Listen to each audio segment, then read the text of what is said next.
Այս վիդեոյում տենալու եք Կարմիր գլխարկին, Կապույտ մորուքին, Դրակուլային, Ֆրանկենշտեյնին, Հիչքոքին, Սթիվեն Կինգին, Սթիվեն Հոքինգին։ Մեկ էլ ասելու եմ, թե որտեղ կարաք հայերեն հեքիաթներ լսեք։ Սթիվեն Կինգի ու Սթիվեն Հոքինգի անունները ջոկել եք, ինչքան նման են իրար։ Միցեր հետ խոսամ թե։ Արա խառը խոսալի ես գնամ։ Թվերի արանքից կադրտամ։ Այս կապ չունեն вообще իրար հետ էլի։ Սթիվեն Կինգը գրող է, Սթիվեն Հոքինգը աստղագետ, ֆիզիկոս, էլ ինչ, Այնշտեյնից հետո երկրորդ մարդն է вообще։ Տիեզերքի մասշտաբով։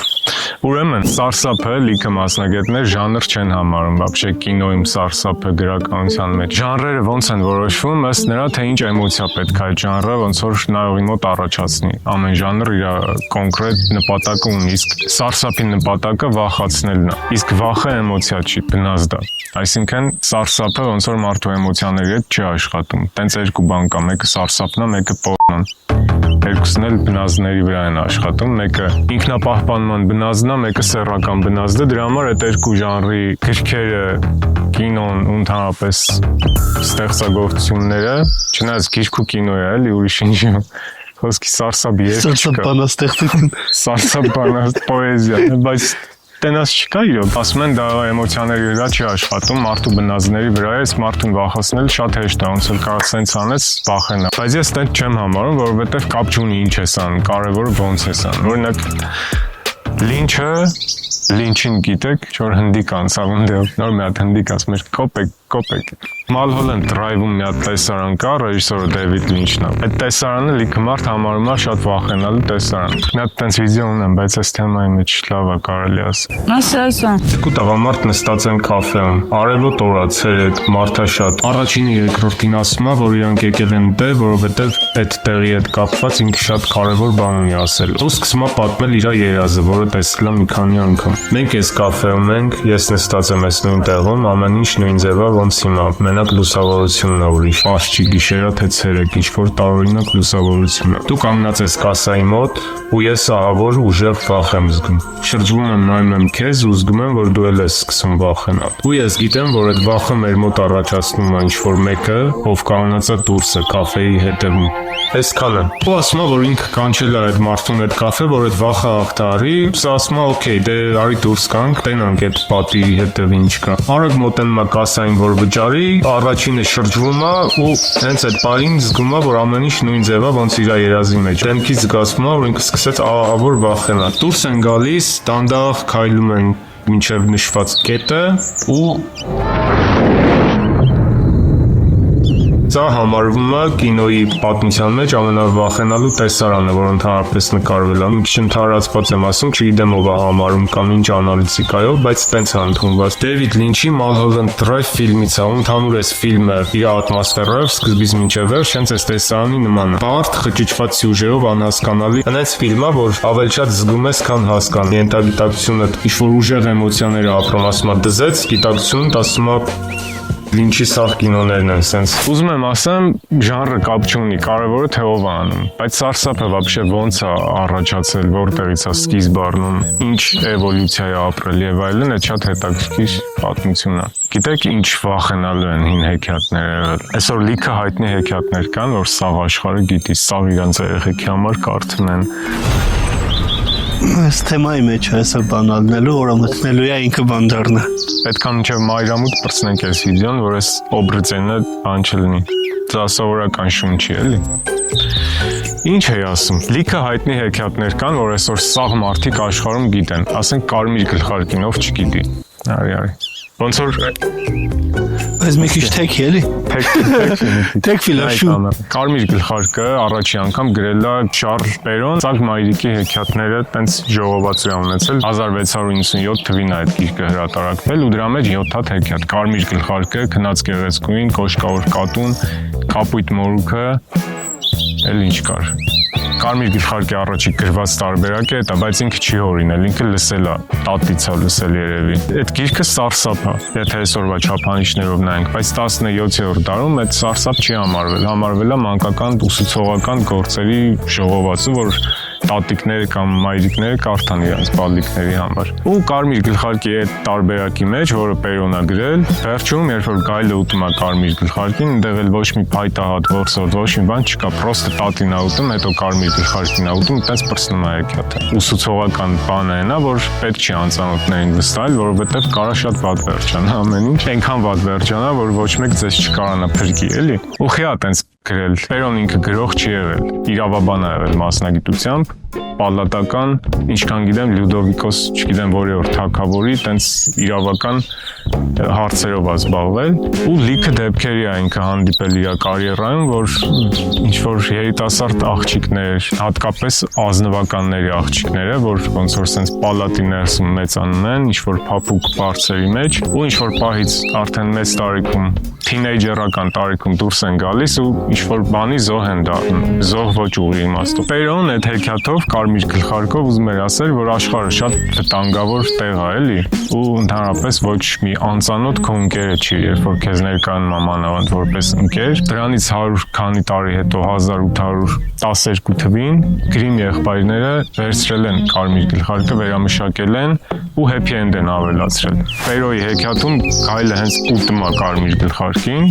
գծելով ուտում է, էլի։ Գրիմ եղբայրների հեքիաթում կուլ է տալիս ու հետո որսորդ թե փայտահատը գալիս է, տենց հորը ճողում է, հանում է կարմիր գլխարկին ու տատիկին փրկվում է։ Թող նկար։ Բայց այն Կամ գնա նկարեմ արա։ ժողովրդական վերսիայում ավելի վատ է ամեն ինչ։ Չեմ ջոկում դրանից բաց կասը կծելով ուտਵਾ դրանից բաց ինչ պետք է։ Այնտեղ գայլը տատիկին կտրտում է, ժարի տան միսը, արյունը լցնում է բաժակների մեջ ու կարմիր գլխարկը գալիս է, իրար հետ նստում են սեղան, ուտում են այդ ամեն ինչը, խմում է տատի արյունը, հետո իրար հետ մտնում են անկողին, տատիկի անկողինը, կարմիր գլխարկը չի հասկանում, որ այդ գայլն է։ Ну մնացած չեմ պատմում, արդեն ամեն մեկը ձեր ֆանտազիայով կարող պատկերացնել։ Բայց կարմիր գլխարկը քան վաղ իմանում է թե իր տատն է, ու տատի հետ մտնում է անկողին։ Հա, իրար հետ տատիկի ծոցն է քնում, էլի։ Դες էլ է օրինակ փոքր վաղ տատիս ծոցքը։ Ուզում եմ ասեմ, սարսափի չափանիշները անընդհատ փոխվում են, էլի։ Այն վաղ իրականությունը այնքան վատ է եղել, որ այդ տիպի պատմությունները չեն համարվել ուժասցի։ Այն թվերին գայլը իրական ռեալ վտանգ էր, էլի, որ ամեն օր կարար ինչ-որ մարդ ուտեր։ Դրա համար այդ պատմության սլայդերը գայլն է, էլի, տենց են մարդիկ պատմել, որ ավելի վախենալու լինի ու իրական։ Բայց ես եք ուզեի տատիկից ծոցը քնեի փոքր վաղ, բայց չէի կարա։ Չէի կարա։ Որտես պապս էր քնում։ Հա, Պերոյի ժողովածուի մեջ նաև առաջի սերիական մարդասպանի մասին պատմությունն է, որ եղել է ընդհանրապես։ Ու այսօրվա չափանիշներով եթե նայենք ու հետ գնանք, առաջինը այդ է կապույտ մորուքը, էլի տենց հեքիաթ է մանկական։ Կապույտ մորուքը ինչ որ հարուստ ազնվական է, ով արդեն 7 անգամ ամուսնացել է ու ամեն անգամ իր կանայք կորում են։ Ամուսնանում է, հետո կինը կորում է, ոչ մեկ չգիտի ինչ եղավ, ուր գնաց։ Անհետանում է, ինքը նորից ամուսնանում։ Ու այդ հեքիաթի մեջ ինքը ընտրում է իր հարևան ինչ-որ ուրիշ հարուստի աղջիկներից մեկին, ինչ-որ մեկի սիրտը գրավում է, ամենափոքրի նվայթը։ Տենց հարսանիքան բան տանում է իր ամրոց ու ասում է քեզ տալիս եմ սաղ այս ամրոց սենյակների բանալիները ու ես գնում եմ գործերով, ես իմ ուշ եմ գալու, ոնց որ մի քանի ամիս հետո եմ տուն գալու, սաղ սենյակները կարաս նայես, բացի այս սենյակից մի հատ բանալի է տալիս, ասում է սա արգելված է։ Ու տենց գնում է ինքը այդ աղջիկը բնականաբար գնում է հենց այդ սենյակի դուռը բացում է տենում են դե իր նախորդ կանանց դիակներն են, արյուն բան, սենց ինչ-որ շատ վախենալու սենյակա, ուզում է փագի, բանալին ձեռից ընկնում է արյան մեջ ու գալիս է կապույտ մորուքը, ուխի է կապույտ մորուք, որովհետև մորուքը կապույտ է ու դրա համար սաղ իրանից վախենում են, արդեն իսկ տարօրինակ է, էլի։ Կինո էլ կա, ես նայել եմ։ Բայց գիտես չէ որ կապույտ գույնն էլ է ինքը բանը։ Սիմվոլա, որովհետև բանը նենցա որ կապույտ գույնը պես թանկ է եղել ստանալ։ Ինքը շատ թանկ գույն է համարվել, էլի կարելի ասել սովորական տեղ կապույտ գույն չի հանդիպել։ Կարմիր գլխարկի կարմիրն էլ պատահական չի։ Աղջիկը երբ որ մեծանում է թինեյջեր է դառնում, ինքը շատ յարքի է ալնում։ Տարբերվում է էլի միջավայրում իրականության մեջ։ Սա իրան նկատում են։ Ցանկացած թինեյջեր աղջիկ իր կյանքում այդ կարմիր գլխարկի փուլով անցնում է, ինչ-որ մի պահի ինքը պրոստը վերցնում է ինչ-որ կարկանդակներ, դուրս է գալիս, ինչ-որ վտանգավոր անտառով տանում է որ տա տատիկին։ Ու հանդիպում է գայլերին։ Վերջում գայլի հետ մտնում է անկողին։ Հա։ Փոքրիկ տղաների հետ էլ են տենց բաներ։ Իսկ լավ վերջացր։ Եղեք ավելի ուշ են մեծանում, հասունանում։ Չեն այդ իմաստով չեմ ասում, աղջիկների մասին է հիմնական տենց բաները, բայց նենց չի, որ փոքրիկ տղաներին գայլերը չեն համբանում։ Հեքիաթը вообще ամենաբարդ ժանրն է իմ կարծիքով։ Հեքիաթ գրելը ընդհանրապես շատ բարդ բան է ու ամեն մարդու բան չի, ես կասեի, ու մի մարդու բան էլ չի։ Սա հեքիաթների հիմքը, որ խորանում ես, գնում է դեպի ինչ-որ ժողովուրդ, ասենք ժողովրդական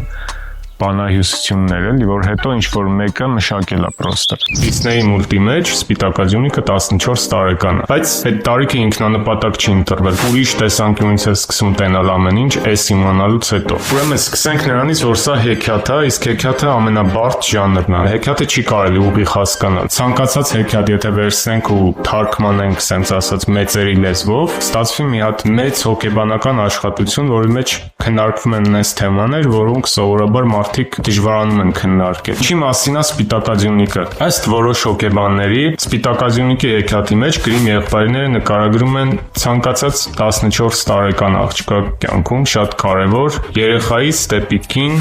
անցումային process-ը։ Այդ этаպում աղջկա մայրը ենթագիտակցորեն դառնում է չար թագուհի, ով տեսնում է ոնց է հասունանում իր երեխան, ու ամեն անգամ հայրուն նայելուց ինքը իրան հարց է տալիս, թե արդյոք ինքը չի ծերանում։ Աշխարհում լինել առաջինը խորհրդանշում է իրական կյանքում, քանի որ մոր համար իր աշխարհը ընտանիքն է, որտեղ ինքը միշտ առաջինն է եղել մինչև այդ իր գեղեցկությամբ։ Մայրը սկսում է ենթագիտակցորեն պայքարել աղջկա դեմ, բայց դա անում է հանուն աղջկա։ Ուզում է համոզված լինի, որ աղջիկը հասկանում է, թե ինչ է կատարվում ու պատրաստ է այդ փոփոխություններին։ Բայց աղջիկը պատրաստ չի այդ փոփոխություններին ու իրան ժամանակ է պետք պատրաստվելու համար, ու ինքը չի հասկանում, թե ինչ կոնֆլիկտ ունի մայրը իր հետ։ Ու ոնց որ Սպիտակաձյունիկն է առանց հասկանալու փախչում դեպի թզուկների տուն, նույն ձև աղջիկն է փախչում որ այդ դիալոգից, ու թզուկների տունը ստեղ խորհրդանշում է մանկությունը։ Աղջկան պետք է կոմֆորտ միջավայր։ Իրան պետք է որ ինքը իրան երեխա զգա։ Իսկ դա կարող անի թզուկների տանը թաքնվելով, ինչը իհարկե ժամանակավոր է։ Մայրը ուշ թե շուտ գտնելու է իրան այնտեղ ու ստիպելու է որ անցնի այդ process-ի միջով, որովհետև հենց այնց ինքը իր դիրքերը չի զիջի։ Խնձորի սիմվոլիկան հենց սրանում է։ Ոնց պարավն է ասում մուլտի մեջ խնձորը տալուց ցանկացած երիտասարդ աղջկա հոգին ծեր կնոջ համար բաց գիրք է։ Այսինքն իմաստ չունի իր այդ պայքարել, ինքը sense տենենց անցել է վաղուց այդ ով ու շատ լավ գիտի ինչ է կատարվում։ Ստացվում անես, որ այդ խնձորը իրոք երազանք կատարել, որովհետև այդ խնձորը կծելու շնորհիվ Սպիտակաձյունիկը հաղթում է չարթագում, անցնում է այդ վերջին կետը, դուրս է գալիս թզուկների տնից ու հանդիպում է արքայազն։ Այսինքն Սպիտակաձյունիկի ամբողջ սյուժեն իր բոլոր կերպարներով ընդհանրապես այդ process-ի մասին է։ Իսկ Կապույտ մորուքի դեպքում В общем, տուն է գալիս ինքը կնոջը բռնացնում է, ասում է չկատարեցի հրամանային պահանջը, ուզում է սպանի,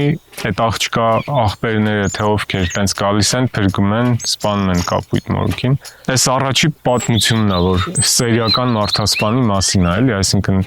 մարդը, ով սպանություններ անում ու սիստեմատիկ նույն ձևի սպանում է։ Մինչև այդ ուժաստիկներում вообще մարդասպանի կերպարը տենց ակտուալ չի եղել, որովհետև ռեալ մարդասպանները իրականության մեջ այնքան սովորական են, որ ոնց որ դրա վրա ինչ-որ հետաքրքիր պատմություն դժվար էր կառուցել։ Հետո 19-րդ դարում արդեն սարսափի ժանրը տենց լավ զարգացավ, ու ամեն ինչը զարգացավ, դրան զուգահեռ նաև սարսափի ժանրը։ Ու հայտնի կերպարներից մեկը սարսափի կինոյի գրականության ընդհանրապես հենց այդ վախտերով առաջացել Դրակուլան։ Բայց 19-րդ դարում է Դրակուլա պերսոնաժը առաջացել, որ դու ասիր առաջի սերիական մարդասպան, ուզում եմ այդ վաղտ ասել, որ առաջի սերիական մարդասպանը Դրակուլան չի եղել вообще։ Դրակուլան 1897 թվին Բրեմ Ստոկերն է գրել, իրական նախատիպ է ունեցել, ռումինացի ինչ-որ իշխան է եղել, Վլադ Ցեպեշ։ Ցեպեշ մականուն է ունեցել, որը նշանակում է ցիցանով։ Ինքը թուրքերի դեմ է կռվել իր ասախ կյանքում, Օսմանյան կայսրության։ Թուրքերն են իրան դրել այդ ցիցանով ածականը, որովհետև այտենց սովորություն են ունեցել մարդկանց ցցերով սպանել։ Այտենց կարծիք կա, որ ինքն է Դրակուլայի նախատիպը, մանավանդ ազգանունն էլ Դրակուլ։ Այս մի հատ էլ ուրիշ տարբերակ կա, որ Դրակուլա ռումիներենով նշանակում է սատանայի որդի, հին ռումիներենով ինչ-որ բարբարով էլի, բայց հենց ռումիներենում տենց չի նշանակ։ Դրակուլայի մասին 100-ից ավելի ֆիլմ կա, կինոն ինչ հորինել են, սկսել են Դրակուլայի մասին կինոներ նկարել, ու սաղ թվերին եղել է Դրակուլայի մասին կինո, ամենավերջինը 25 թվին է եղել, անցած տարի։ Լյուկ Բեսոնն է նայել ես։ Ես էլ չեմ նայել։ Բայց հետաքրքիր է, զարու չգիտեի որ կա։ Ես էլ չգիտեի։ Այնքան շատ Դրակուլայի մասին կինոներ կան, այնքան տարբեր Դրակուլաներ են եղել։ Օրինակ են Լորդի մեջ բանը Սարումանը որ կա է։ Ինքն էլ է Դրակուլա խաղացել 30։ Բայց ամենաթույն Դրակուլան գիտես ով է։ Լեսլի Նիլսոնը։ This is the frightening and shocking tale of Count Dracula. Շատ ուրիշ տենց հայտնի կերպար կա, որ սարսափի ժանրը իրան շատ է սիրում, Դրակուլայից ավելի հին է, Ֆրանկենշտեյնն է, 1818 թվին է գրվել, Մերի Շելն է գրողը, բայց Ֆրանկենշտեյնից ոչ մի կինո չեմ նայել։ Osman ես վերջինը շատ լավն է։ Դա էլ կարելի է նայել, ջուր չունեք չէ ոչ մի ձևի։ Դե մոտիկ պուլպուլա կա, կարաս նա խմես գաս։ Ես էլ կուզեմ, այ։ Գնանք կանք։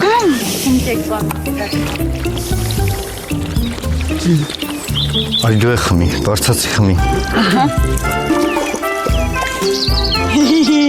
Ինչ լավ է խմում։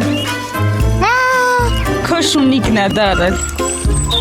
20-րդ դարի սկզբին արդեն սերիական մարդասպանները մոդա ընկան։ Կինոն երբ որ զարգացավ, տենց սկսեցին լիքը թրեշ նկարել, ու քանի որ այդ վաղ թվա ինչ-որ ցենզուրա, ինչ-որ ստանդարտներ, ինչն է կարելի, ինչ չի կարելի, չկար, լիքը աննորմալ բաներ էին նկարում ու փորձում էին ինչքան հնարավոր է շատ թրեշ ցույց տան, շատ տարօրինակ, որ մարդ նայի ու տենց հոգեկան աշխարհը խախտվի, էլի։ Դրա արդյունքում էլ մի հատ ուրիշ ծայրահեղություն եղավ։ Հոլիվուդը սկսեց արդեն հասկանալ ինչա ցենզուրան ու տենց կոդեքս ընդունվեց, Hayes-ի կոդեքսը կոչվում։ Ու լիքը բաներ արգելեցին, sense մի հատ եկա ցուցակեր ու արգելվում էր կինոյում ցույց տալ այսինչ բաները ու ծայրահեղության հասավ էլի։ Ես Պուտինը նկարեմ կդնես էլի անպայման։ Ֆակ բառը առաջին անգամ կինոյում օգտագործվել է 1970 թվին, այս ֆիլմում, մինչև այդ արգելված էր։ Ինչքան սովորական հնչեց, չէ՞։ Պրոստա անգլերեն բառը, ոչ մի էմոցիոնալ կապ չունենք մենք այդ բառի հետ, բայց պատկերացրեք դրա հայերենը ասեի ու տենց սկսվել վիդեո։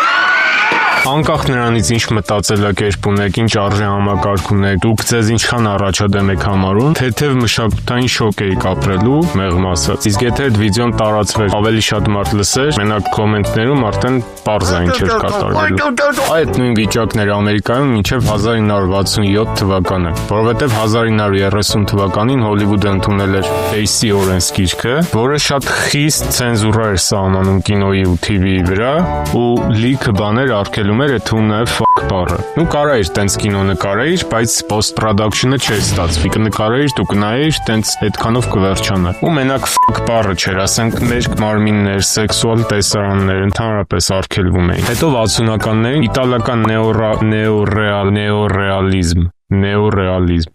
նեոռեալիզմը ու ֆրանսիական կինոյի նոր ալիքը տարածվեցին։ Եվրոպայում սկսեցին նկարել ավելի ազատ ֆիլմեր, որոնք անից պարզվեց ընդհանրապես վուլգար չէին, ընդհակառակը շատ ավելի էսթետիկ են։ Ու Հոլիվուդում հասկացան, որ ամերիկական կինոն արդեն զուտ է հետամնաց օրենսգիրքի պատճառով իր դիրքերը զիջում է եվրոպական կինոյին, ու 67 թվականին ամերիկյան կինոընկերությունների միությունը եկավ այն եզրահանգմանը, որ պետքա չեղարկել այդ օրենսգիրքը, ու տենց այդ ցենզուրան վերացավ։ Պետք չի տենց սահմանափակել ստեղծագործող մարդուն։ Նայել ես ավիատորը։ Չէ։ Այնտեղ կա էլի տեսարան, որ կուպալնիկի չափերի վրով բան են անում։ Ինչ չափի կուպալնիկ կարա։ Լենզի կապրեի, հա։ Հա, շուտ եմ նայել։ Ես ես եմ շատ շուտ նայել, բայց այդ բանը հիշում եմ, կուպալնիկը յանիմ այնտեղ։ Տոլի ծիծիկների չափներ ավելի մեծ, քան կարելի էր ցույց տալ, տոլի կուպալնիկներ ավելի կարճ։ Իսկ այդ Հիչկոկի Պսիխոն այդ քո ասած շարքի մեջ էր մտնում։ Հիչկոկը կակրած այդ Hayes-ի կոդեքսի դեմ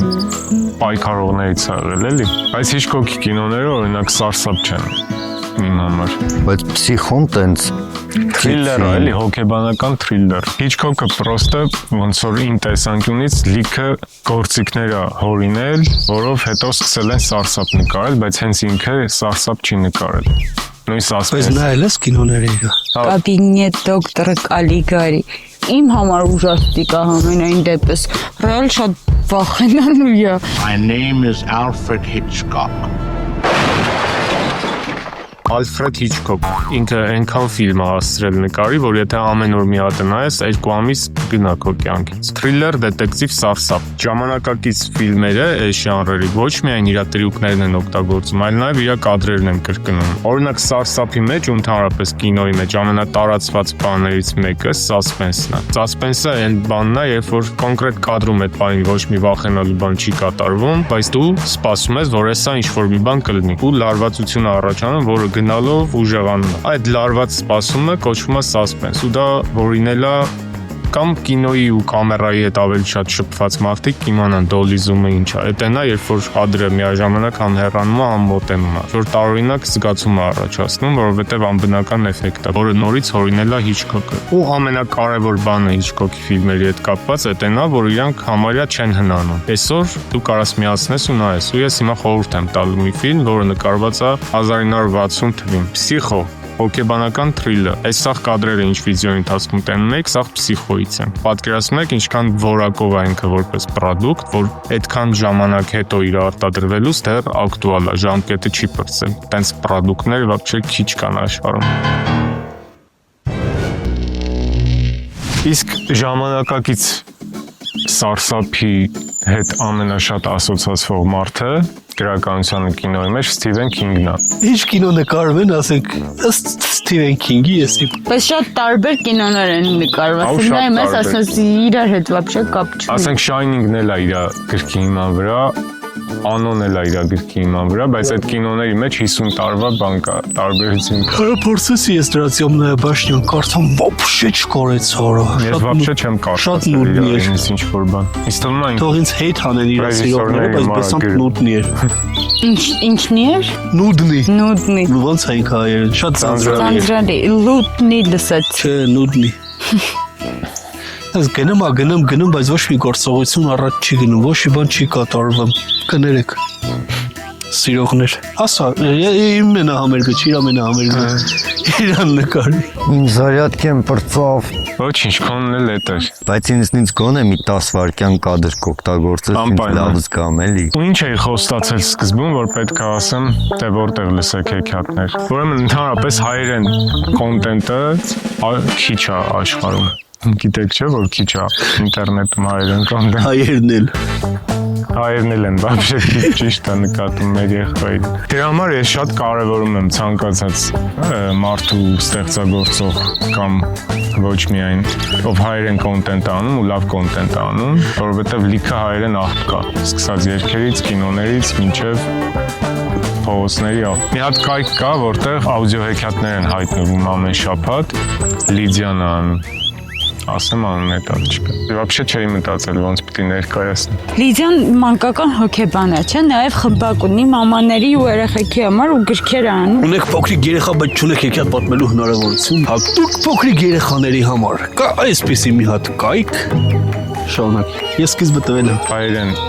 կոնտենտ սպառողները ընդհանրապես այդպես կուլտուրա չունեն կոնտենտի համար վճարելու, ոնց որ Եվրոպայում, Ամերիկայում, ցիվիլ աշխարհում այդ ընդունված երևույթ է, որ բաժանորդագրվել եւ այլն, բայց Հայաստանում չէ, բայց դառնում է մարիս մտնում։ Հա, կամած դառնում է, բայց այդպես տարածված չի այդ կուլտուրան, կամ պետք է այդ մարդը ոնց որ շատ անի, ինչ որ տեղ հասնի, ինչ որ կետի, որ իրան նայող ասի, այ արդեն արժի ես $1 գցեմ, ես բան անեմ, բաժանորդագրվեմ, մոտիվացնելու կամ տենց օգնելու համար, որ զուգն համար, որ իր արած քեզ դուր է գալիս, դու բաժանորդագրվես հենց սկզբից, այդքան տարածված չի։ Դրա համար շատ հույս չունեմ, որ տենց այս edge-ը, կայքը գովազդելով ես բաժանորդներ եմ ավելացնելու Լիդիային, բայց փորձեմ։ Վիդեոյի նկարագրության մեջ կդնեմ այդ լինքը։ Ամսական $5 է բաժանորդագրությունը, այնտեղ կա գաղտնի անտառ, տենց բաժին կա, այդտեղից կարաք մտնեք ու բաժանորդագրվեք։ Ինձ դուր է գալիս, թե ոնց է կարդում, թարգմանում, ներկայացնում եւ այլն, կարող է ձեզ էլ դուր գա։ Այսքանը։ Հələ դա ձեր այդ մեր դրախտ կանալն է ռեկլամորել, այն 100 թեր որ նկարում ենք հեքիաթների մասին։ Այդպես բան է կարը։ Հա։ Ինչ էր։ Կանալը անունը դրախտ։ YouTube-ում։ Այս հայկական, մենակ հայկական չէ, вообще հեքիաթների վերլուծությունն է, էլի ինքը։ Բայց միանն եք էլի թե բրծելը։ Չէ, մի չենք անում։ Բրծելա, բայց ոբշի մի 10 հատ ունենք։ Այն արի։ Հա։ Լինքն էլ կոմենտներում կդնեմ։ Ասի գնամ հերոսիլ ունի ֆոկուս մտնեմ, թող բրծի կադրը տեսնի ֆոկուսը։ Չէ, ասա, այսքանը իմ ընկերներ ու վերկած գնա։ Այսքան է սիրելի բալիկներ։ Ես մի քանի հատ գործ ունեմ անտառում, պետք է գնամ։ Դոկտոր ցավ մարդան էս դիր։ Մի քիչ ձորգերով, բայց մտա հետո ստաբիլիզատոր կդնես։ Յանիմ թույն պերեխոդարինք էլի, յանիմ օպերատորսկի թույն լուծումներում։ Всё? Հա։